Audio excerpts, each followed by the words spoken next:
ඉතින් ඒක කියන එක තමයි කරන එක හොඳයි. හැබැයි මෙහෙම දෙයක් වෙනව කියලා කියන්න බෑ. ඒකයි මේකේ තියෙන ප්‍රශ්නේ. ඒ නිසා ජාතිවාදය ආගම්වාදයද කියලා අපි පෙන්වන්නකෝ ඉස්සරහට කවුද ජාතිවාදී කියලා. මේකේ වැඩ ඇතුලේ පෙන්වන්න. ආගමිකෙන්නේ බුද්ධ ධර්මයේ. මේ අනුර කුමාර දිසානායක උපාසක මහත්තයා මේ කතා කරන්නේ. සමාන සාක්ෂියකට කියනවා මේගොල්ලෝ ශිෂ්‍යෝ යවුවයි කියන ආයුධ සම්මත වැඩ පිළිවෙල වල. ඉතින් ඒ පිටත් එක මේක ලස්සනට පත්තලිනවනේ. මේ ඔක්කොම ඡන්දෙහි ගන්නෝනේ යන්නේ මේ ප්‍රභාකර නවත් මේගොල්ලෝ තියාගන්න. ඉතින් ඒක කරන්න ගියාම මේ ආණ්ඩුවට කඩ යන අපිට වැඩක් නැහැ ආණ්ඩුවේ කතන්දර. ඒවා වෙනම මේ සාකච්ඡා කරන්න ඕන දේවල්. ඒකට ඒව කතා කරන්න ඕන තරම් වෘත්තීය සමිති තියෙනවා. වෘත්තීය අලගර කරනවා. විරෝධතා දක්වනවා. ඊටාම කෙටියෙන් කියන්න තියෙන්නේ අපි ආණ්ඩුවට බල කරනවා. ඇයි ජමාතේ ඉස්ලාම් ව්‍යාපාරේ තහනම් කරන්නේ නැත්තේ? මොකක්ද තියෙන ප්‍රශ්නේ? තමුන්නාන්සලගේ කරය අත දාගෙන මොකුම් හරි ඉන්නවද ඔය ජනතා විමුක්ති පෙරමුණේ වගේ? ඇයි මේ හාමුදුරුවන්ගෙන් කට උත්තරයක් ගන්න නැත්නම් අපි අනේ ඕන වෙලාවක කට උත්තර දෙන්න දෙයක්වත් නැහැ. මොකද අපි දන්නා වූ සියලු තොරතුරු ඒ අදාළ පාර්ශවයට ලබා දීලා තියෙනවා. අපි අදත් කියනවා ඕනම වෙලාවක මේකේ පිපිරීමක් වුණත් කරන්න බැරි කමක් නැහැ. ඇත්තට අපිත් සමහරට එක්සයිට් වෙනවා. මොකද අපේ පළවෙනිම දේ චේතනාවනේ. චේතනාහම් භික්කවේ කම්මං වදාමි. වැදගත් වෙන්නේ චේතනාව. අපේ චේතනාවක් නැත්තම් තුන් හිතකවත් එහෙම අදහසක් නැත්තම් අනික එහෙම කෙටෙව්ව හරි මොකද්ද ලැබෙන ලාභය? ඉතින් මිනිස්සු හිතනවා අපි ඔන්න දැන් ආණ්ඩුවේ. එහෙම එකක් නෑ. අපි ආණ්ඩුවේ කොහෙවත් නෑ. එහෙනම් ඉතින් අපිට තනතුරක් දීලා අපි උපදේශක මට්ටමකදී අපෙන් වැඩ ගන්න එපා නේද? ආණ්ඩුවේ න ะ The News Reporter. ඊයේ රාත්‍රියේ හිරු නාලිකාවේ සලකුණ වැඩසටහනට එකතු වෙච්ච ජනතා විමුක්ති පෙරමුණේ නායකතුමා අනුර කුමාර දිසානායක මහත්මයා ඒ සලකුණ සංවාදයට එකතු වුණා. අපි චුට්ටක් එක බලමු.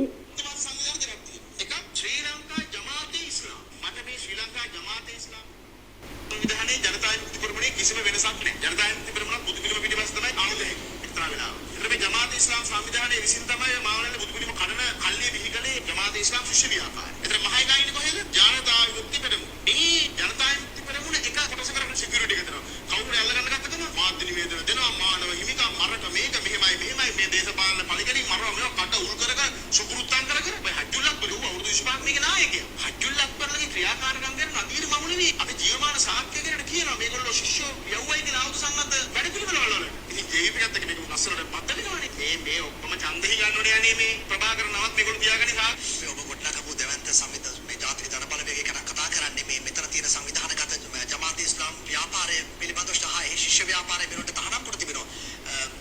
බරපතල චෝදනාවක් කියලා මාසලේ ආගමිකයන් බුද්ධ ධර්මයේ මේ අනුර කුමාර දිසානායක උපාසක මහත්තයා මේ කතා කරන්නේ. උන්වහන්සේ අපේ පාසලේ ගුරු වෘත්තියක් දරුවා. ඒ වගේම අපිට තිබුණු ලොකුම උත්සවයේ කාලේ අපේ ගමේ පන්සලේ වෙසක් උත්සවය ඈත ආරම්භ කළ සංවිධානයක්. ඒ සංවිධාන විශාල ප්‍රජා කටයුතු කරලා තිබුණා. අපි ජාතික ජනබලවේගයේ ආරම්භයක් ලෙස ගොඩනගන්නේ දේශපාලන පක්ෂ ඡන්දෙල්ලීමේ ව්‍යාපාරයක් නෙවෙයි. දැන් මම මේක නවත්තන්න මේක ඕගොල්ලන්ට බලන්න පුළුවන්. මම මේ කියන්නේ අපි මේ වැඩසටහනේදී කරපු හෙළිදරව් කිරීම එක්කලා ඔහු පිළිතුරක් දෙනවා. ජනතා විමුක්ති පෙරමුණට කරපු චෝදනාව සම්බන්ධයෙන් උන්නේ කතා කරනවා මේ භික්ෂුන් වහන්සේලාගේ වාචසික සංවරය, කායික සංවරය, මනෝ සංවරය. අනේ අනුර කුමාරට කලින් අපි ධම්මපදේ පාඩම් කෙරුවේ. ඉතින් එයාට කෙටි උත්තරයක් දීලා ඉන්න ඕන. මොකද මේ ප්‍රශ්නේ බැරෑරුම් නිසා වඳුරංගෙන් බණ අහලා ජේතවනාරාමයට ගල් ගහපුන්ගෙන් අපි මේ විනය ගැනවත් සංවරය ගැනවත් ඉගෙන ගන්න උවමනාවක් නැහැ. පළවෙනිම කාරණාව තමයි ඔහුට උත්තර දෙන්න වෙනවා මේ පාස්කු කමිෂන් වාර්තාවේ නිර්දේශයකින්. මම දන්නේ අනුර කුමාරුන් නැහැ මේ වාර්තාව කියවුවද කියලා. මේ බලන්න පාස්කු කමිෂන් වාර්තාවේ 25 වෙනි පරිච්ඡේදයේ ඔය අනුර කුමාර දිසානායක මහත්තයා කියන ජාතික ජනබලවේගයට එකතු වෙච්ච ජමාතේ ශිෂ්‍ය මේ ජමාතේ ඉස්ලාම් ව්‍යාපාරයේ සහ ඉඛ්වාන් මුස්ලිම් ඒ මතවාදයේ දරන ඒ නලීමියා කණ්ඩායම ගැන. මේක කියනවා ඒ අනුව ශ්‍රී ලංකා ජමාත් ඉස්ලාමීන් සහ SLISM නැමැති සංවිධාන විමර්ශන කොමිසම විසින් තහනම් කළ යුතු අන්තවාදී මුස්ලිම් සංවිධාන ලෙස පෙරදී හඳුනාගෙන තිබේ. ඊට අමතරව වහබ්බත් තහනම් කළ යුතු දෘෂ්ටිවාදයක් ලෙස විමර්ශන කොමිසම හඳුනාගෙන තිබේ. මේ කොමිසමෙන්ම කියනවා මේක තහනම් කරන්න ඕන. මේක තහනම් කරන්න ඕනේ කියලා කියනවා. එතකොට මෙතුමා මේ කතා කරන ජමාතේ ඉස්ලාම් ව්‍යාපාරයේ පිළිබඳව විශාල වශයෙන් මේ දෙන්නේ 267 කියනවා ශ්‍රී ලංකා ජමාතේ ඉස්ලාම් සංවිධානයේ සහ ජමාතී ඉස්ලාම් ශිෂ්‍ය ව්‍යාපාරයේ ක්‍රියාකාරකම් පිළිබඳව ඉදිරිපත් කර ඇති සාක්ෂි විමර්ශනය කිරීමෙන් අනතුරුව එම සංවිධාන දෙකම තහනම් කරන ලෙස නිර්දේශ කර ඇත. සුදුසු නීතිය යටතේ අපරාධ චෝදනා ගොනු කිරීම සඳහා එහි ක්‍රියාකාරකම් සහ සමාජිකයන් පිළිබඳව ගැඹුරු පරීක්ෂණයක් පැවැත්විය යුතුය. එතන දිග විස්තරයක් කියන දැන් මේ ටික ප්‍රමාණවත්. දැන් ජමාතේ ඉස්ලාම් ශිෂ්‍ය ව්‍යාපාර ජමාතේ ඉස්ලාම් සංවිධානයේ 1954 පටන් ගන්නවා. ඒක ඇත්තටම දේශපාලන ව්‍යාපාරයකට තමයි පටන් ගන්නෙ. හැබැයි මේ දේශපාලන ව්‍යාපාරය ඇතුලේ ඒගොල්ලෝ කරන්නේ අයිඩියොලොජි ජිහාඩ්. ඒ කියන්නේ චින්තනමය ජිහාදය තමයි ගොඩනගන්නේ. ඒක පේන්නේ නැහැ. දැන් මේ අනුර කුමාර දිසානායක මහත්තයා කියනවා භික්ෂුන් ලෝකේ බුදු සමයට තියෙන තැන මෛත්‍රිය කරුණාව පෙරදැරිව ගොඩනැගුණු දහමක් බෞද්ධ දර්ශනය. ඕව ඒක කිසි විවාදයක් නැහැ. කවදාකවත් ලෝකේ බුදු සමය ලෝ ප්‍රකට කිරීම සඳහා කියලා අවි අමෝරාගෙන යුද වැදුණු පිරිසක් නෙමෙයි බෞද්ධ පාර්ශවය. ඒක ලේඛනගතව තියෙන එකක්. අනෙක් හැම ආගමක්ම Tamanගේ ආගම වෙනුවෙන් ලේ හලලා තියෙනවා. බුදු සමය එහෙම අවස්ථාවක් උදා කරගෙන නැහැ. අපි මෙහෙම ගත්තොත් අනුර කුමාර මහත්තයලා දැනගත යුතු මේ සත්‍ය දැනගත යුතුයි. පළමුවෙන් ඉල්ල හිටිනවා ජනතා විමුක්ති පෙරමුණ වෙන්න පුළුවන් වෙන වෙනත් දේශපාලන පක්ෂ වෙන්න පුළුවන් කිසිවෙක් මේ ඉස්ලාම් අන්තවාදී මූලධර්මවාදී වැඩපිළිවෙලත් එක්ක සෙල්ලම් නොකට යුතුයි. මොකද මේක ඩබල් ගේම් එකක්. මේගොල්ලෝ Tamanගේ දේශපාලන අරමුණු උදෙසා මේ ඉස්ලාමීය අන්තවාදී කොටස් එක්කත් ගණදෙනු කරනවා නම් ඒක බරපතල තත්වයක්. මම ඔබට උදාහරණයකින් මේ සාකච්ඡාව පටන් ගන්නවා. දැන් ලෝකේ ත්‍රස්ත සංවිධාන ගණනාවක් බිහි වෙලා තියෙනවා. ඒව නැවත නැවත මේ නැවත නැවත කියන්න උවමනාවක් නැහැ. ලෝකේ බිහි වෙලා තියෙන හැම ත්‍රස්ත සංවිධානයක්ම කියන්නේ අපේ මේ අරගලය අපේ මේ සන්නද්ධමය වැඩපිළිවෙල අන් කිසිවක් සඳහා නොවේ මුස්ලිම් ඛලීෆාතයක්. ඒ කියන්නේ මුස්ලිම් අධිරාජ්‍යයක් ගොඩනැගීම උදෙසායි අපේ මේ අරගලය කියලා. ඒක තලිබාන්ලා වෙන්න පුළුවන්, ISISලා වෙන්න පුළුවන්, බොකෝ හරාම්ලා වෙන්න පුළුවන්, අල් ෂබාබ් කට්ටිය වෙන්න පුළුවන්, අල් ජිහාද් සංවිධාන වෙන්න පුළුවන්. මේ සියලුම සංවිධානවල එකම අරමුණයි තියෙන්නේ. ඉතින් කවුරු හරි අවි අරගෙන එක පැත්තකින් ආවුදත් මේ පැත්තෙන් කුරාණයත් අතේ තියාගෙන කල්ලියක් කියනවා නම් කල්ලියක් හෝ දෙකක් හෝ තුනක් හෝ හතරක් හෝ පහක් හෝ මේ අය කියනවා නම් අපේ මේ වෑයම මුළු ලෝකෙම ඉස්ලාම් කිරීම මුළු ලෝකෙම මුස්ලිම් කිරීමටයි කියලා අර වැරදි අදහස් වලින් වැරදි මතවාද වලින් සන්නද්ධ වෙන ඉලන්දාරීන්ට නැත්නම් ඒ සමාජවලට අභිප්‍රේරණයක් වෙන්නේ නැද්ද? උත්තේජනයක් එන්නේ නැද්ද? අනේ මේගොල්ලෝ මේ සටන් කරන්නේ, මේගොල්ලෝ අවිරැස් කරන්නේ, මේගොල්ලෝ අරමුදල් රැස් කරන්නේ, මේ මරාගෙන මැරෙන්නේ මේ ඔක්කොම මොකටද මේ? අපි වෙනුවෙන්, අපේ අනාගතය වෙනුවෙන්, මුළු ලෝකෙම මුස්ලිම් කිරීම වෙනුවෙන් කියලා ඒගොල්ලන්ට අභිප්‍රේරණයක් ඇති වෙනවා. ඒක හරිම ස්වාභාවිකයි, සාධාරණයි. ඒකයි මම කිව්වේ මේකේ මහමොල කරුවෝ නැහැ කියලා.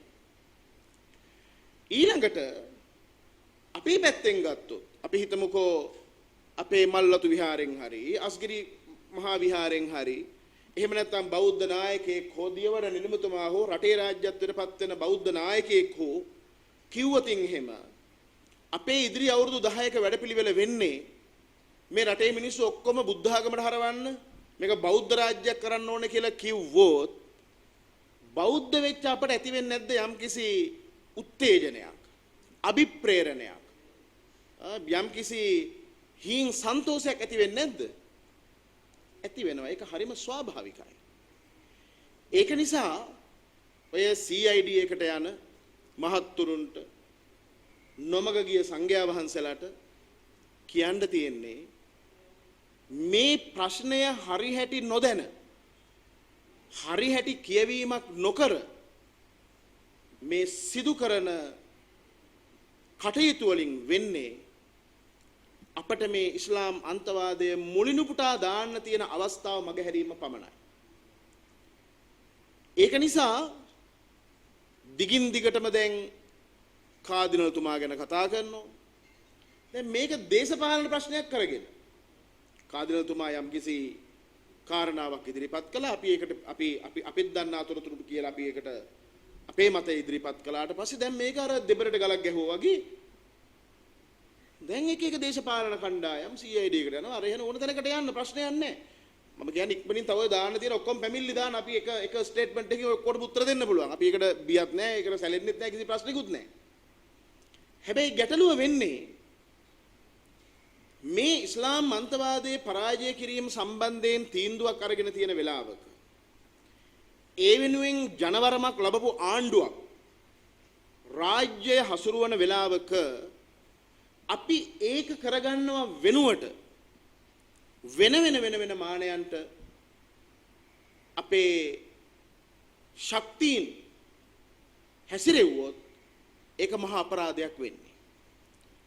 දැන් උදාහරණයක් විදිහට ගත්තොත් එක වතාවක කතෝලික සභාවෙන් නිවේදනයක් එනවා මේක අසම්පූර්ණ වාර්තාවක් කියලා මුල් කාර්තුවේ කියනවා.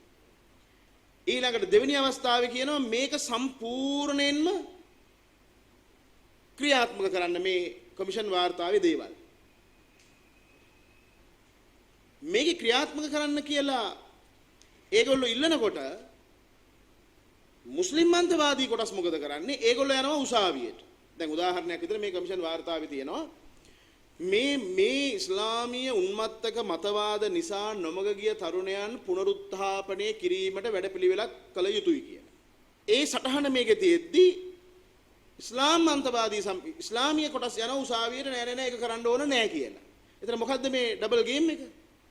ඊළඟට මේක ඉතා පැහැදිලිව කියනවා ඉස්ලාම් අන්තවාදයේ ක්‍රියාත්මක වන පදනම වන්නේ තෞහීද් වහාබ් දෘෂ්ටිවාදයේ වන අතර ශ්‍රී ලංකා ජමාතේ ඉස්ලාම් ශිෂ්‍ය ව්‍යාපාරය සහ තෞහීද් කණ්ඩායම් වැනි සංවිධාන වක්‍රවීට සම්බන්ධ වී තිබේ. එතන මේ කොමිසමේ මේ විශාල සාක්ෂි ප්‍රමාණයක් නිරීක්ෂණය කළා ඒගොල්ලෝ නිගමනයක් දෙනවා මේ ඉස්ලාම් අන්තවාදය කියන එක ක්‍රියාත්මක වන පදනම වන්නේ තෞහීද්. දැන් එතකොට අනේ අපට කරදර වෙනවා අපට හරි ප්‍රශ්න ඇති කරනවා කියලා මේ ජිනීවා යන්න දඟලන ඊළඟට ජාත්‍යන්තරයට ගතු කේලම් කියන හදන මේ සියල්ලංගෙන් අපි අහන්නේ විශේෂයෙන් ජමේතුල් උලමලගෙන් ඔය ඔක්කොගෙන් අහන්නේ අදත් ඒ විවෘත අභියෝගය අපි එලෙසින්ම කරනවා ඔයගොල්ලෝ ඉස්සෙල්ලම මේ වහබ්වාදේ ප්‍රතික්ෂේප කරනවද නැද්ද? ඒතර මේ කමිෂන් වාර්තාවේ තියෙන හැටියට ඉස්ලාමීය අන්තවාදයේ ගොඩනැගෙන්නේ තෞහීදය හරහා නම් ඒක තහනම් කරගත්තා නම් ඉවරයිනේ. මේ ප්‍රශ්නට උත්තරයක් විදියට. එහෙනම් ඉතින් ජිනීවා ගිහිල්ලා කියන්න ඕන අපි මේකට කැමති නෑ හෝ අකමැති මේ කැමති හෝ අකමැති කියලා. ඉතින් මේක විශාල පටලැවිල්ලකයි මේ අවස්ථාව වෙනකොට තියෙන්නේ. මොකද මේගොල්ලෝ දේශපාලන ව්‍යාපාර වලට සම්බන්ධයි. ආණ්ඩු පක්ෂය තුලත් ඉන්නවා, විපක්ෂය තුලත් ඉන්නවා, වෙනත් විකල්ප දේශපාලන බලවේග වලත් ඉන්නවා. ඒ වගේම සමාජ සේවා කරන ආකාරයෙන් මේක මතක තියාගන්න මේ ජිහාද් වාදය කියන එක දැන් මම දැක්ක අපි මේ යම් අදහස් පළ කරාට පස්සේ අපේ අම්මේ බලන්න ඕන නොඑක් දෙනා පළ කරන මේක මේ ආණ්ඩුවේ කොන්ත්‍රාත්යක් ආණ්ඩුවේ නොහැකියාව බැරි බැරියාව වසා ගන්න ආපහු මේ ජාතිවාදය අදිනවා ආගම් ඕක තමයි හැමදාම ගහපු පදේ. එදා රාජපක්ෂ ආණ්ඩුවේදී මේක කියලා මේක ඉවරයක් කරගන්න බැරි වුණා. යහපාලන ආණ්ඩුවේත් කියලා ඉවරයක් කරගන්නවා. දැන් මේක කොහොම හරි මේ ජනවරමක් ලැබිලා තියෙනවා. මේ ඉස්ලාම් අන්තවාදයේ පරාජය කිරීම සඳහා ඒ වෙලාවේ අපි ප්‍රයත්න නොකළොත් අපිට මේ අවස්ථාව වෙන්නේ නැහැ. ඉතින් ඒක කරන්න ගියාම මේ ආණ්ඩුවට කඩ යන අපිට වැඩන්නේ ආණ්ඩුවේ කතන්දර. ඒවා වෙනම මේ සාකච්ඡා කරන්න ඕන දේවල්. ඒකට ඒව කතා කරන්න ඕන තරම් වෘත්තීය සමිති තියෙනවා. වෘත්තීය අලගර කරනවා. විරෝධතා දක්වනවා. ඒකට ඕඩ හැටියට ඉන්නවා කණ්ඩායම්. හැබැයි මේ ප්‍රශ්න ගැන කතා කරන්නකෝ එක වෘත්තීය සමිතියක්වත් තියෙනවද? කොහේ හරි වෘත්තීය මේ ජාතික කතන්දරේ කතා කරන්න එහෙම නැත්නම් මේ අන්තවාදයේ පරාජය කිරීම සම්බන්ධයෙන් නෑ අපි මේ කරන්නේ අපට හිතුරු අපට හිතවත් අහිතවත් හැමෝගෙම උපනුපන් දරු පරම්පරාව වෙනුවෙන් අද දවසේ කළ යුතුකම් විතරයි මේ සම්පූර්ණ කරන්නේ. ඒක නිසා ඊටාම කෙටියෙන් කියන්න තියෙන්නේ අපි ආණ්ඩුවට බල කරනවා. ඇයි ජමාතේ ඉස්ලාම් ව්‍යාපාරේ තහනම් කරන්නේ නැත්තේ? මොකක්ද තියෙන ප්‍රශ්නේ? තමුන්නාන්සලගේ කරය අත දාගෙන මොකුම් හරි ඉන්නවද ඔය ජනතා විමුක්ති පෙරමුණේ වගේ? අපි දන්නා තරමින් නම් ඔව් හැමතැනකම මේගොල්ලෝ ස්ථානගත වෙලා ඉන්නවා. ඒ නිසා දැන් මේ කරන්නේ කල්මැරීමක්. කොච්චර ආණ්ඩුව උත්සාහ කළත් යම් යම් දේවල් ක්‍රියාත්මක කරන්න හැබැයි එක එක සංවිධාන එක එක මට්ටම් වලින් ඇවිල්ලා ඒවට බැරියර දානවා. නියමින් හෝ අනියමින් දැන හෝ නොදැන කතෝලික සභාවත් මේකට පාවිච්චි වෙනවා. දේශපාලන සංවිධානත් මේකට පාවිච්චි වෙනවා. ඒක තමයි ඉස්ලාම් ඒගොල්ලන්ගේ උපාය. මේක මකුළු දැලක් වගේ පටලනවා. කරුණාකරලා මේ අනවශ්‍ය ප්‍රශ්නයක පැටලෙන්නේ නැතුව අපි කළ යුතු දේ වන්නේ ආණ්ඩුවට බල කරන්න ඕන සියලු ඒ කියන්නේ ත්‍රස්තවාදයට එරෙහි, අන්තවාදයට එරෙහි, වර්ගවාදයට එරෙහි, ඒ වගේම මේ සමාජයේ බෙදුම්වාදයකට ලක් කරන මේ සියලු වැඩපිළිවෙළවල් පරාජය කිරීම සඳහා අපි හැමදාම කියන වගේ මේක LTTට වඩා එහා ගිය ප්‍රශ්නයක්. මේ පරාජය කිරීම සඳහා තීරණාත්මකව අපි සාමූහික ප්‍රයත්නයක් ඇතුලේ උත්සාහ දැරිය යුතුයි මේ ප්‍රශ්නය විසඳා ගන්න. ඉතින් දිගින් දිගටම මම දැක්කා සරත් තිරසේකර ඇමතුමාගෙන් අහනවා, ආරක්ෂක ලේකම්තුමාගෙන් අහනවා, ඇයි මේ හාමුදුරුවන්ගෙන් කට උත්තරයක් ගන්න නැතිනේ? අපි අනේ ඕන වෙලාවක කට උත්තර දෙන්න දෙයක්වත් නැහැ. මොකද අපි දන්නා වූ සියලු තොරතුරු ඒ අදාළ පාර්ශවයට ලබා දීලා තියෙනවා. අපි අදත් කියනවා ඕනම වෙලාවක මේකේ පිපිරිහිමක් වුණත් කරන්න බැරි කමක් නැහැ. මොකද ඒ සන්නද්ධ මතවාදීව සන්නද්ධ වෙච්ච පිරිස ගැන කවුරු හරි කවුන්ට් කරලා තියෙනවා. දැන් තෞහීද් ජමාත් සංවිධානයේ සභාපති අබ්දුල් රාසි. ඉතින් අපිට තාමත් ප්‍රශ්නයක්. ඇයි ඔහු අත්අඩංගුවට ගන්න නැත්තේ? එතකොට අබ්දුල් රාසික්ම කියනවා ඉරිදා ලංකාදීප පුවත්පතට ඉන්ටර්විව් එකක් දීලා ඒගොල්ලන්ගේ සමාජිකත්වයේ තියෙන ඔය 50000 ඉක්මවල කියලා. ඒතර ඒ ඔක්කොම වහාබිකාරයෝනේ. ඒකයි මම කිව්වේ ඕනම වෙලාවක ඒගොල්ලන් සූදානම් ඕනම කරදරයක් කරන්න. දැන් ඊයේ පෙරේදා ජර්මනි ඒක මේ ප්‍රසිද්ධියේ මාධ්‍ය වලට ආවේ නැහැ. ජර්මනි මට ඒ ප්‍රාන්තේ මතක නැහැ. දැන් සති දෙකක් ඇති. ඒ නවසීලන්තේ වගේ මේ පාරේ යන මුස්ලිම් තරුණෙක් ඇනගෙන ගියා 11 දිනකට විතර මං හිතන්නේ පිහින් කවුරු ජීවිත හානියක් වුණේ නැහැ. මට ජර්මනියේ ඉන්න දෙමළ මහත්තයෙක් කතා කරලා කියනවා හාමුදුරුවනේ ඔබ වහන්සේගේ මේ මන්තර්ජාලයෙන් අපි දේවල් කියවනවා හරියට හරි ඔබ වහන්සේ කියන දේ මේ ඇවිදින මරාගෙන මැරෙන බෝම්බ මේ මිනිස්සු මේ මතවාද වලින් විනාශ වෙලා ඉන්නේ කියලා. ඉතින් අපි ඒ කරපු අභියෝගයක විවෘතයි ඒක එහෙමමයි ඒ කිසිම තරකයක් නැහැ. අපි දැන් වෑයම් කළ යුත්තේ මේ ජනවරමක් ලැබිලා තියෙනවා. විශාල වශයෙන් ඉස්ලාම් අන්තවාදයෙන් මේ රට ආරක්ෂා කරගන්න ඒ වෙනුවෙන් රට පෙළ ගැස්වීමයි අපිට කරන්න තියෙන්නේ. නමුත් අවාසනාවක මහත දැන් උදාහරණයක් විදියට මම දැක්කර හැඩිගල්ලේ වලසාර හාමුදුරුවොත් සෑහෙන කාලයකට පස්සේ යනවා CID එක පැත්තේ. බොහොම හොඳයි හාඳුනේ වඩින්න. පොඩ්ඩක් වඩින ගමන් ඔළුවත් පොඩ්ඩක් අත ගාලා බලන්න මේ අං එහෙම ඇවිල්ලාද කියලා. චුට්ටක් ඔය පැත්තේ වඩ ගමන්ම පොඩ්ඩක් ඔළුව අත ගාලා බලන්න අං තියනවද කියලා. මොකද ඒගොල්ලෝ තමයි ඒ කාලේ මේ අන්තවාද ගැන, ත්‍රස්තවාදය ගැන පොත් ලියලා, දේශන තියලා, බලගැන්වීම් කළා. අපි ඔපවා මේ පාරට තල්ලු කරේ ඒගොල්ලෝ. හැබැයි අපි හරි පාරේ යද්දී මේගොල්ලෝ එක එක බලව් වල läග දැන් යනවා CID ගානේ කට උත්තර ගන්න කියලා. ලැජ්ජයි. මේගොල්ලන්ගේ ජාතිය ගැන තියෙන ආකල්පේ ලැජ්ජයි. ඉතින් ඒ වගේම අර බඳුරංගෙන් බණ අහලා ජේතවනාරාමයට ගල් ගහන පන්නේ උන්වහන්සේලා ටිකකුත් තියෙන ඔය වික්ෂු පෙරමුණේ. JVP එකේ. මොකද ඒගොල්ලන්ගේ හරි ඉතින් මොකද ඒගොල්ලන්ට බුදුබණ නෙවෙයිනේ අහන්නේ අනුර කුමාරගේ බණනේ. ඒ හින්දා ඒගොල්ලෝ ඒක නොමග ගියාවයි. මොකද අපිට දැන් ඉස්ලාම් අන්තවාදීන් පමණක් නෙවෙයි අපේම සංඝයා වහන්සේලා එක ගොඩකට තියලා පුනරුත්ථාපනය කරන්න කාලය ඇවිල්ලා තියෙනවා. දේශපාලකයෝ ටික ඔය සහරාන් පන්නේ මරාගෙන මැරෙන මතවාද තියෙන උන් විතරක් නෙවෙයි උන් අපිට හඳුනාගත්ත හැකි යම් පමණකට. ඒගොල්ලන්ගේ ආකල්ප වලින් බොඩි ලැන්ග්වේජ් එකෙන් රවුල වෙවන විදියෙන් ඇඳුම් අඳින විදියෙන් මොකක් හරි යන්න. දැන් අපේ කොච්චර ඉන්නවද නම ගියායි මේ ප්‍රශ්නෙත් එක්ක. දැන් අනුර කුමාර දිසානායකට තේරෙන්නේ නැද්ද? අපි හයියෙන් කතා කරනවා ඇත්ත. ටිකක් වචන සැර තමයි. හැබැයි ඒ සැර වදනින් අපි අමතන්නේ ඇයි? පිරුණු කරුණාව මෛත්‍රිය මේ සියල්ල පපු කැවුත් ඇතුලේ තියාගෙන. හැමදාම අපි කියන තනි වචනයකින් අවිහිංසාවාදී සමාජයක් බේරා ගන්නේ කොහොමද? හිංසාකාරී ඉගැන්වීම් මතින් සන්නද්ධ වන කල්ලි වලින්. එච්චරයි අපේ කතාව. ඒකින්ද අවිදරලා මිනිමරලා ජාතික දේපොළ විනාශ කළා රට බවුරුදු ගානක් ආපස්සට හරවලා දැන් ඒගොල්ලෝ ආපහු බොහොම හොඳ විදියට ප්‍රජාතන්ත්‍රවාදී ක්‍රමය අනුව දැන් දේශපාලනට ඇවිල්ලා දේශපාලනය කරන එක හොඳයි. ඒ කිසිම වරදක් නැහැ. ඒ සේවිය යුතුයි. අනෙත් කණ්ඩායමුත් අපට මේ ඉස්ලාමික උන්මත්තක මේ ඒ වැරදි ඉගන් ඒ මතවාද වලින් ගලවාගෙන ඒ අයත් හරිමඟ යොදව ගන්න පුළුවන් නම් අපි වෑයම් කළ යුත්තේ එතෙන්ට. අපේ මේ බලගැන්වීම තියෙන එතෙන්ට. එහෙම නැතුව මේ පංචස්කන්ධ අල්ලගෙන කාටවත් පහර දෙනව නෙමෙයි. හැබැයි මේ පංචස්කන්ධ විසින් මේ අන්තවාදයේම නම් පෝෂණය කරන්නේ. ඒගොල්ලන්ගේ ක්‍රියාකාරකම්, ඒගොල්ලන්ගේ භාවිතාවන්, ඒගොල්ලන්ගේ බලගැන්වීම් අන්තවාදයේම පෝෂණය වෙන්න හේතුවක් නම් අපි ආයෙතෙන්දි බලන්නේ කවුද කළුද සුදුද උසද මිටිද ගිහිද පැවිදිද නෑ. ඒක එක තලයේ තියලා අපි ඒගොල්ලන්ට උත්තර දෙනවා. ඒ විතරක් නෙවෙයි ඒ අයව මතවාදය ඇතුලේ අපි තලා දානවා. ඒක අපි කළ යුතු දෙයක්. ඉතින් මීට වැඩිය මම කරුණු කියන්න අදහස් කරන්නේ නැහැ. ඔයගොල්ලන්ට තමයි ප්‍රශ්නයත් අහන්න. මේ පැන නැගුණු කාරණා එක්කලා අපි කතා කරමු. එතකොට වඩා ඵලදායී සාකච්ඡාවක් ගොඩනගන්න පුළුවන්. වෙනකොට පාස්කු ප්‍රහාරය සම්බන්ධයෙන් දැනට අත්අඩංගුවට අරන් ඉන්න පිටිසට අධිචෝදනා ඉදිරිපත් කළා නඩු විභාගය පවත්වන්න යනවා. මේ තුලින් මේ ප්‍රශ්නේ යම්කිසි හෙළිදරව්වක් හෝ යම්කිසි දෙයක් හෙළිදරව් කරගන්න පුළුවන් වෙයි. මම හිතන්නේ ඒ කියන්නේ මේක ඇත්තටම කිරෙන් දිය වෙන් කරගන්නවා වගේ අමාරු වැඩක්.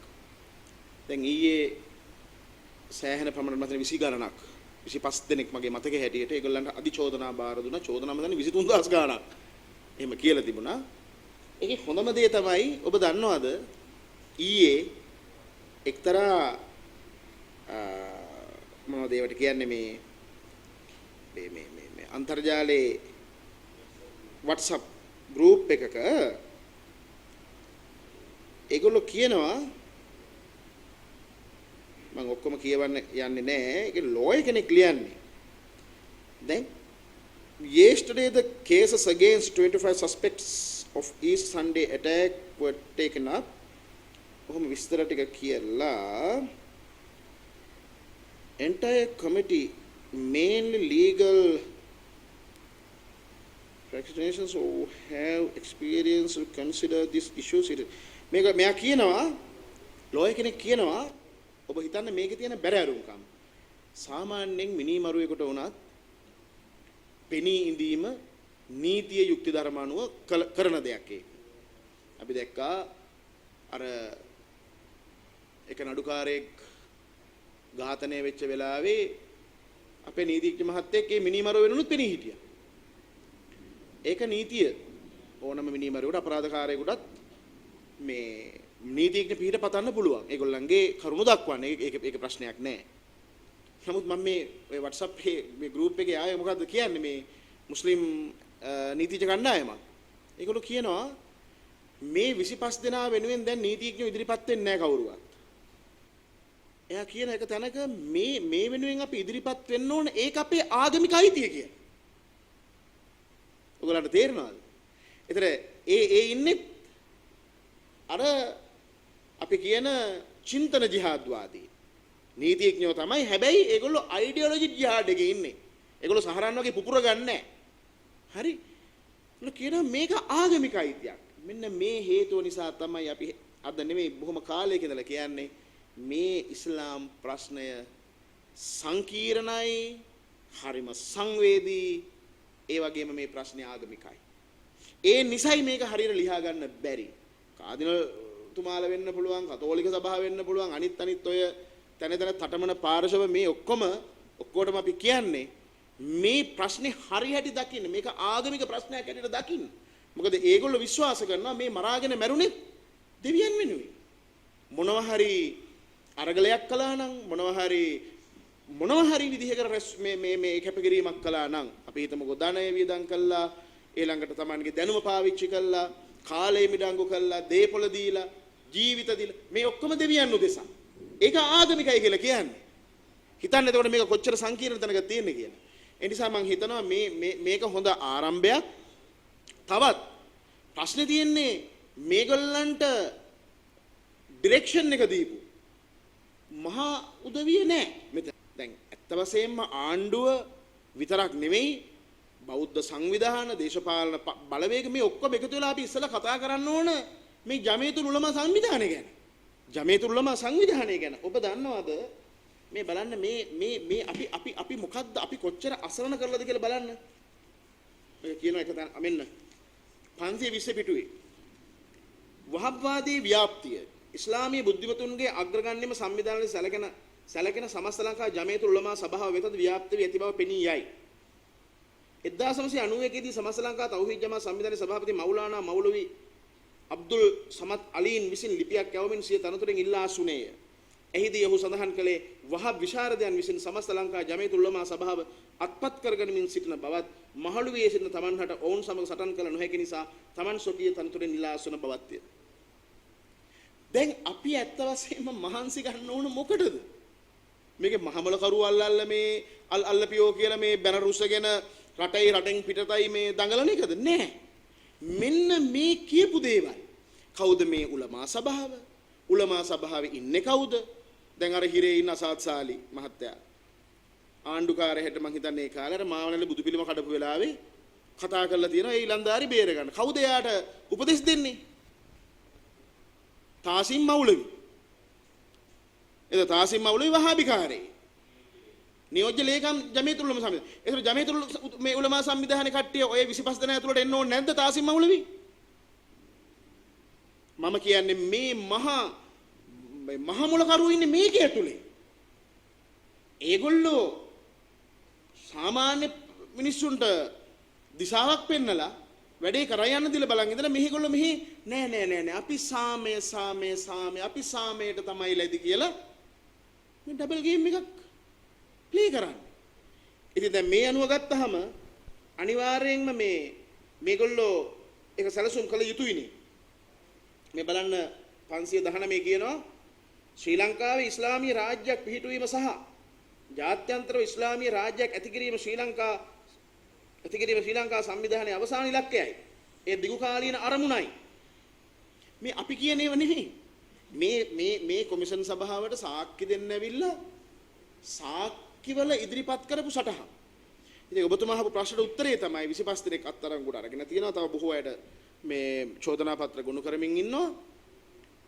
මෙපමණකින්වත් මේක සෑහෙන්නේ නැහැ කියන එකයි අපේ අදහස. මොකද මේ ප්‍රධාන මරුමස්ථානයේ පහර නොදී ජමීතුල් උලමා දැන් මේ රට බෙදුම් වාදයකට ගෙන යන සියලුම මූලික අඩිතාලම දැමී ජමීතුල් උලමා සංවිධානයනේ. දැන් අපි මෙහෙම මාධ්‍ය සාකච්ඡාවක් තිබ්බහම හැරණ තැපෑලෙන් අපිට ආව පහුගිය දවස්වල මේ පිළිතුරු ලිපියක් ජමීතුල් උලමාගේ. අපි ඒගොල්ලන්ට පෙරලා ලිපියක් ඒව දැන් හාන්සි උත්තර නැත. උත්තර නැහැ. එතකොට මේගොල්ලෝ තමයි මේ සමාජයේ බෙදුම් රේඛාව හැදුවේ අපි නෙමෙයි දෙයියනේ. අපි කෑ ගහලා කිව්වේ මේක කරන්න එපා කියලා. දැන් වෙලා තියෙන ඔත්තුකාරට වෙඩි තියෙන වැඩක් නේ අපිට පේන්නේ. ඒතර දිගින් දිගටම මේ අය හලාල් ගෙනාවා. සාමාන්‍ය විදිහට තිබුණු මද්රසාව මක්තප්පන්නේ මද්රසා කෙරුවා. ශරියා බැංකුව ඕන කිව්වා. අමානතක ෆුල් වගේ බැංකු ටික ගෙනාව ඕන ත්‍රස්තජාලයකින් ගෙනල්ලා සල්ලි දැම්මත් ඒකට හොයන්න බෑ. අපි ඒවා පාසු කොමිසමක් දීලා තියෙනවා ඒ කාලේ වෙච්ච දේවල්. ඊළඟට නිකාබේ බුරුකාව වගේ දේවල් සම්පූර්ණයෙන් මුහුණු වහන්න කියලා ෆත්වා නිකුත් කරලා තියෙන උලමා සභාව. දැන් ඒ ගැන කිසිම ප්‍රශ්න මේ කතා කිරිල්ලක් නැහැනේ. ඒක හරි අපරාධයක් නේ. ඒ නිසා ආරක්ෂක අංශ වලින් අපි ඉල්ල හිටිනවා. අපි දැනුම් දීලා තියෙන අත වශයෙන් ආරක්ෂක ලේකම්තුමාලට ඔය කියන ඒ ඉහළම පෙළේ උදවියට අපි මතක් කරලා දෙනවා කරුණාකරලා මේ ජමීතුල් උලමා සංවිධානයේ එක්කලා ඉස්සලා මේ ප්‍රශ්නේ විසඳගන්න. මොකද ඒගොල්ලෝ කියන්න ඕන මේක නෑ. ඕ මේක අපේ නෙමෙයි මේක අපේ. එහෙම කියන්න විදියක් නෑ. මොකද මේ වහබ්වාදය පෝෂණය කිරීම සඳහා සලෆිවාදය පෝෂණය කිරීම සඳහා අවශ්‍ය කරන සියලුම නායකත්වයන් ඉන්නේ මේ ජමීතුල් උලමා ඇතුළේ. ඉතින් ඒ මහහොරු ටික අල්ලලා පුදලලා හිර කරන මේ හිර කරන්නේ නැතුව මේ රටට සාමය උදා කරන්න බෑ. ඒක තේරුම් ගන්න ඕන. හැබැයි අවාසනාවට කතෝලික සභාවේ අය කරට අත දාගෙන ඉන්නේ කවුරුත් එක්කද? උලමලත් එක්ක.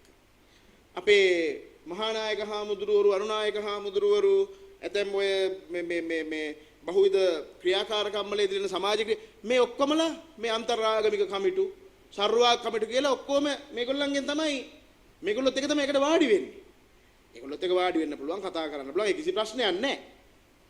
දැන් මේකේ තියෙන භයානකම වෙන විදිහකට අපි කිව්වොත් දැන් අපි ඊපෙරද ගියා මඩු පල්ලියට.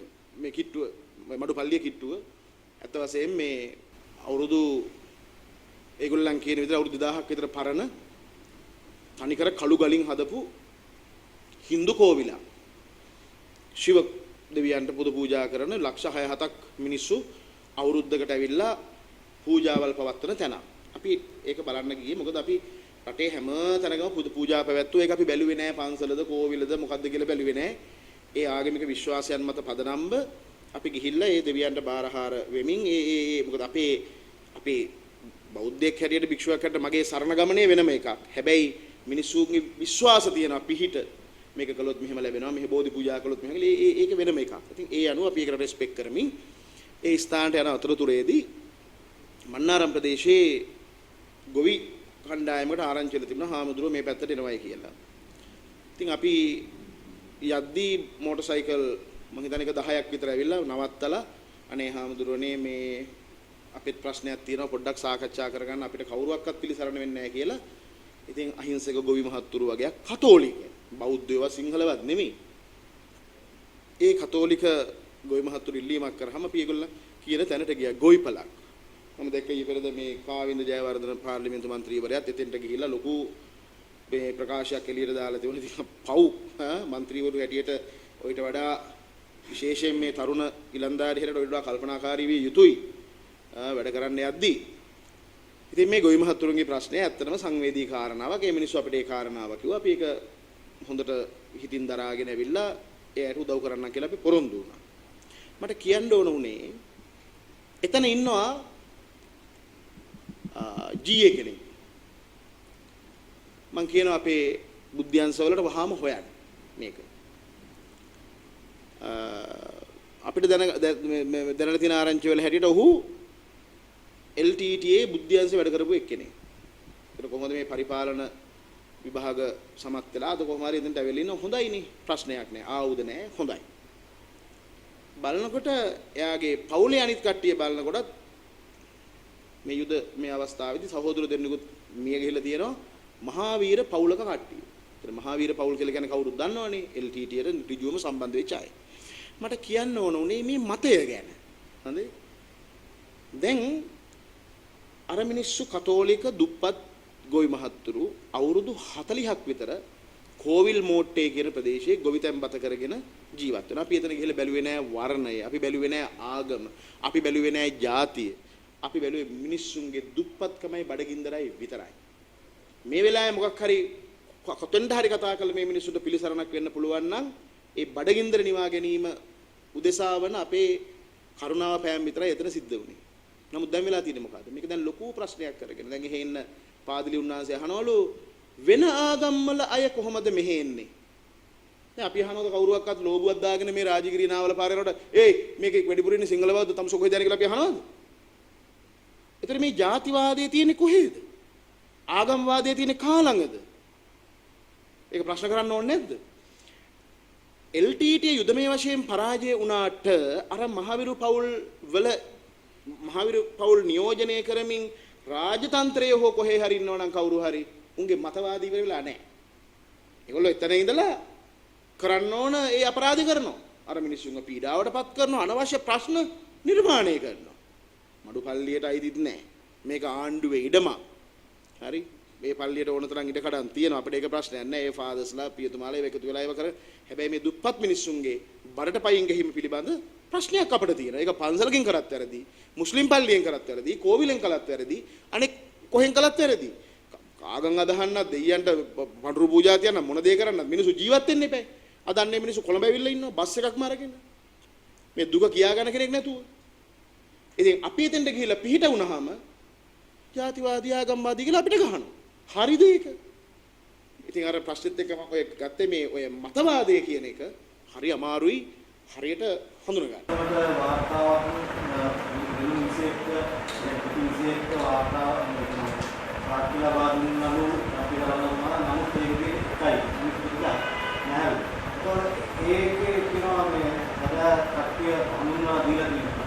ගෝවන්සත් තේරෙනවා මොනවද තාක්ෂණයක් පිළිබඳව. මේ ඇත්ත වශයෙන් මේ මමත් ඒක මාධ්‍ය වලින් දැක්කා. එතුමගේම ප්‍රකාශයකුත් දැක්කා. මං හිතන්නේ මම දන්නේ ආණ්ඩුවයි මේ ප්‍රශ්නේ විවෘත කිරීමයි හොඳ. ඕනනම් මේ වෙලුම් ටික ඔක්කොම එළියට දාන්න. මොකක්ද තියෙන ප්‍රශ්නේ? දාලා සාකච්ඡා කරගමු. මේක හංගන්න දෙයක් ඇති කියලා මං හිතන්නේ. සමහර ලාවට අපිට ඒ දවස්වල නම් කිව්වා සමහර දේවල් එළියට දාන්න බෑ. ඒ කියන්නේ ඒවා ප්‍රසිද්ධිය කියන එකත් හරි නෑ.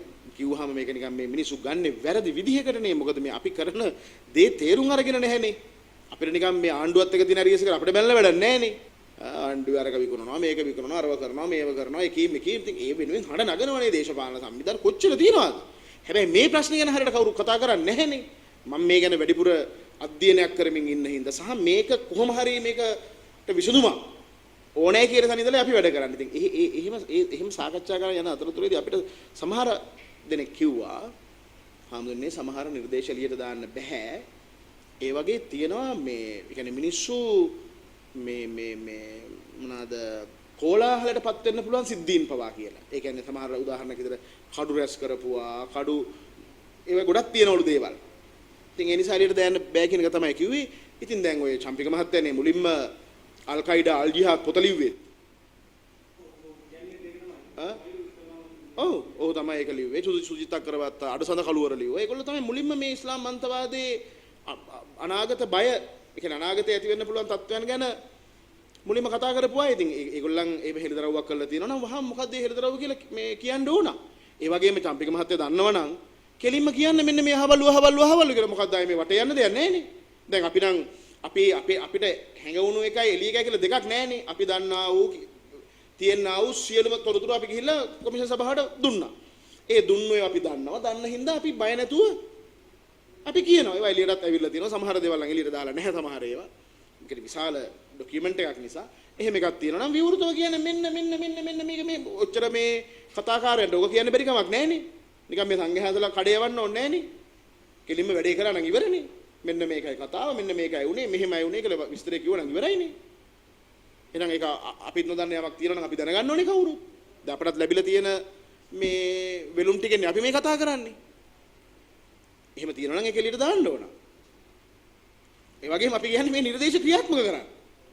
කිසි ප්‍රශ්නයක් නැහැ. මේක තියෙනවා නම් බුදුබලේ මේව කරන්න ඕනේ. ඒක අපිට ප්‍රශ්නයක් නැහැ. කිසි ප්‍රශ්නයක් නැහැ. මොකද අපි ඒක බොහොම සන්තෝෂෙන් බාර ගන්නවා. ඒ වගේ හැබැයි අපර නිර්දේශ ක්‍රියාත්මක කරන්න කලින් අපි සම්බන්ධයෙන් තියෙන මේ මුල ඉඳලා එන්න ඉස්සලා අපි තෞහීදේම පටන් ගමුකෝ. ඒක තහනම් කරලා පල්ලෙහාට එමු. එතකොට ලේසි මේකට උත්තරයක් හොයාගන්න. අපේ සමහරක් කටේ චෝදනා කරන ඥානසාර හාමුදුරුවෝ බුද්ධ ආගමේ ක්‍රිස්තියානි කොටවන්න හදනවා කියලා.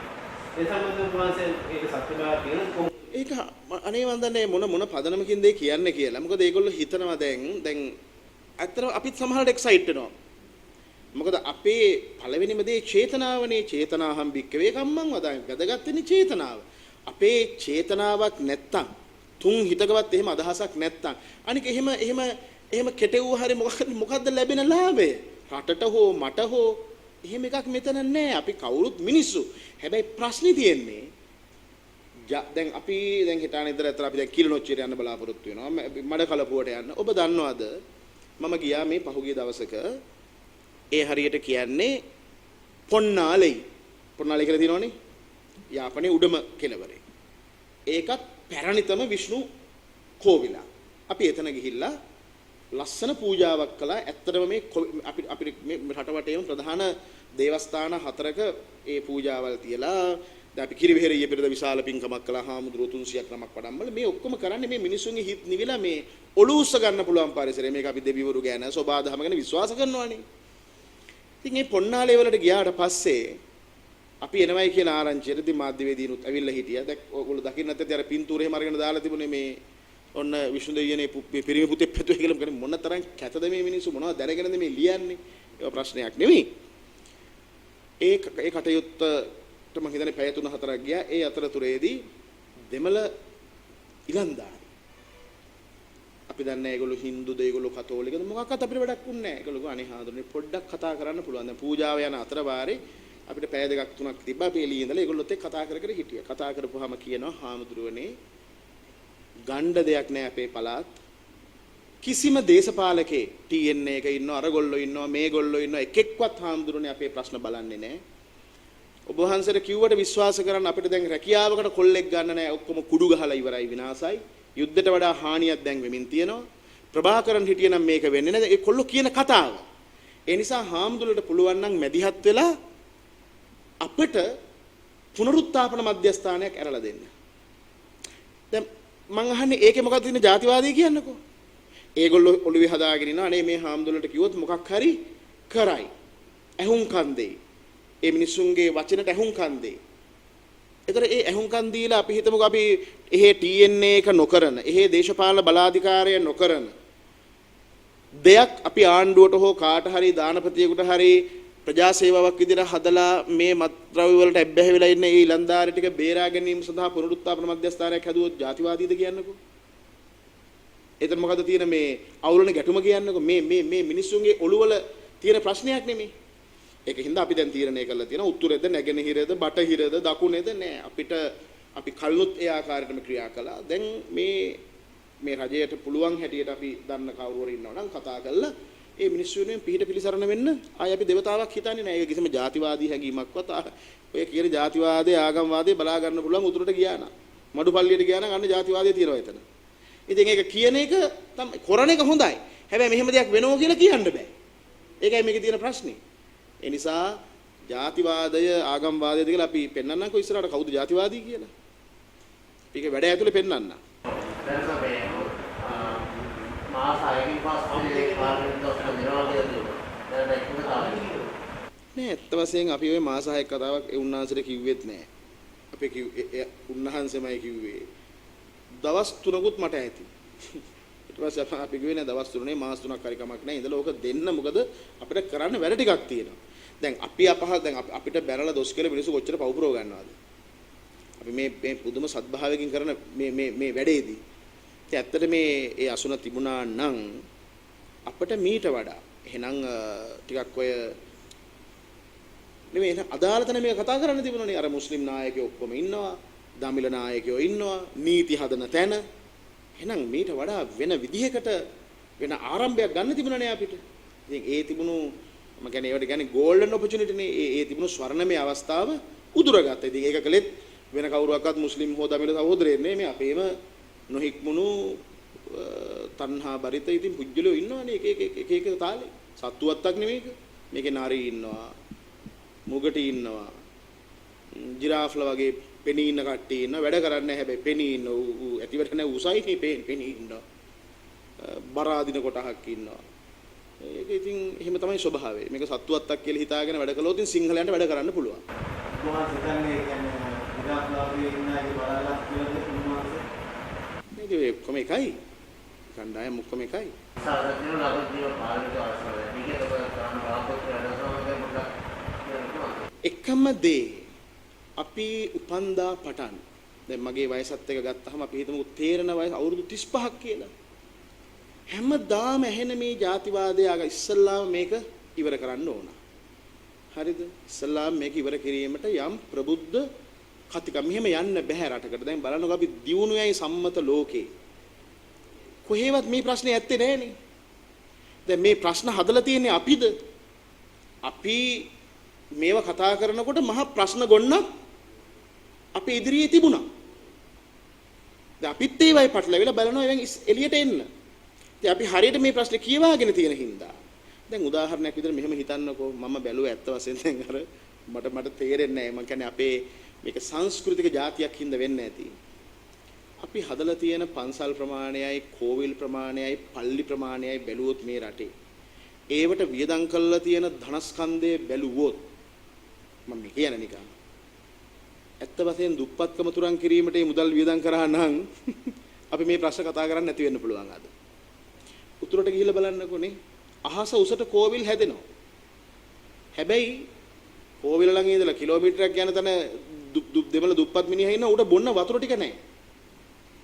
ඉතින් මට දන්නේ නැහැ අපිත් ඒ කියන්නේ මේ ආගමික සංස්ථාවන් ගැන ඒවත් එක්ක ඇති වෙලා තියෙන මේ සංස්කෘතික වටපිටාව සහ ඒවයි ඇතුලේ මිනිස්සු හිම්බත් වෙලා ඉන්න හැටි. එතනින් මේක එළියට ගන්න එවැනි වැඩපිළිවෙලකට අපි යා යුතුයි. මම හිතනවා ඒ අවස්ථාව අපිට ලැබුණොත් මම හිතනවා ලොකු වෙනසක් කරන්න පුළුවන් වෙයි අපිට. විශාල මතවාදයක් ඇතුලේ හුඟක් දේවල් කරන්න ශක්තිය ලැබෙයි කියලා මට හිතෙනවා. පළවෙනිම දේ තමයි වාරණයකින් තොරව කතා කරන්න පුළුවන්. වාරණයකින් තොරව කතා කරන්න පුළුවන්. අපිට වෙන මොකක්වත් වරප්‍රසාද ඕනේ නැහැ. කතා කිරීමේ වරප්‍රසාදෙ තිබ්බොත් ඇති. දැන් කතා කරෝතින් හේට් ස්පීච් නේ. වෛරී සහගත ප්‍රකාශ. පුදුම කරුම කියලා කියන්නේ පොත් මිටි ගණන් අච්චු ගහලා ඒවයි මරාගෙන මැරෙන මතවාද ලියන්න පුළුවන්. මෙන්න මෙහෙම මතවාදයක් තියෙනවා කියලා අපිට කියන්න බෑ. එහෙම කිව්වහම වෛරී සහගත ප්‍රකාශ. මොකද්ද මේකේ තියෙන සාධාරණේ? එහෙම ලියන්න පුළුවන්. හැබැයි ලියලා තියෙන එක කියවන්න තහනම් අපට. මේ කුරාන් එකේ අහවල් වර්ස් එකේ මෙන්න මෙහෙම එකක් තියෙනවා. මේක අපිට බලපාන්නේ කොහොමද කින්ද මන්ද කියලා ප්‍රශ්න කරන්න බැරිද අපිට? එහෙම අයිතියක් නැද්ද? ඒගොල්ලන් කරගෙන යන අර ඔක්කොම දහදුරා වැඩ ටික කරගෙන යන්න බලන් ඉඳලා අපි නිහඬව ඉන්නවනම් ඒක තමයි පීස් සාමේ හරි හොඳයි ඒගොල්ලෝ හරි. හැබැයි ඒකට එරෙහිව යනකොට ඌ ජාතිවාදී ආගම්වාදී ඉස්සල්ලා මෙන්න මේ ජාතිවාදය ආගම්වාදය කියන එක දැන් මේ වැති කරේ අපිද මේ ප්‍රධාන ප්‍රවාහයේ සියලුම දේශපාලන පක්ෂ අඩු වැඩි වශයෙන් මේක කලින් කලට තමන්ගේ බල දේශපාලන උවමනාව මත ඒගොල්ලෝ ගොඩනගලා තියෙනවා. ඒක තමයි සත්‍යය. ඉතින් මිනිස්සු හිතනවා අපි ඔන්න දැන් ආණ්ඩුවේ. එහෙම එකක් නෑ. අපි ආණ්ඩුවේ කොහෙවත් නෑ. එහෙනම් ඉතින් අපිට තනතුරක් දීලා අපි උපදේශක මට්ටමකදී අපෙන් වැඩ ගන්න එපායි නේද? ආණ්ඩුවේ න ะ. එහෙම එකක් නෑ. අපේ එක නඩුවක්වත් මේ තාම අයින් කරලත් නෑ. අපි අයින් කරන්න කියලා අනේ බල කරන්නෙත් නෑ. එහෙම කතාවක් නෑ. නමුත් පහුගිය කාලේ වෙච්ච සියලු සංසිද්ධීන් ගැන අපි කනගාටු වෙනවා සහ බලාගෙන ඉන්නවා මොකද්ද කරන්නේ? ඒවට වෘත්තීය සමිති තියෙනවා වෘත්තීය අරගල කරනවා ඒවා පෙළ ගැහෙන විදිය එහෙම යච්චදෙන් කියලා කවුරුත් මේ කතා නොකරන මේ ප්‍රශ්නේ අපි අල්ලගෙන ඉන්නවා මේකට හොඳ විසඳුමක් හොයාගැනීමෙන් මිනිස්සුන්ට සැලසිල්ල ඉන්න පුළුවන් පරිසරයක් හදාන්න වෙන කිසිම මේ ද්විතීක හෝ නැත්නම් හිඩන් ඇජෙන්ඩාවක් අපේ ඇත්තේ නැත. The News Reporter වාරණයෙන් තොර අපක්ෂපාතී වාර්තාකරණය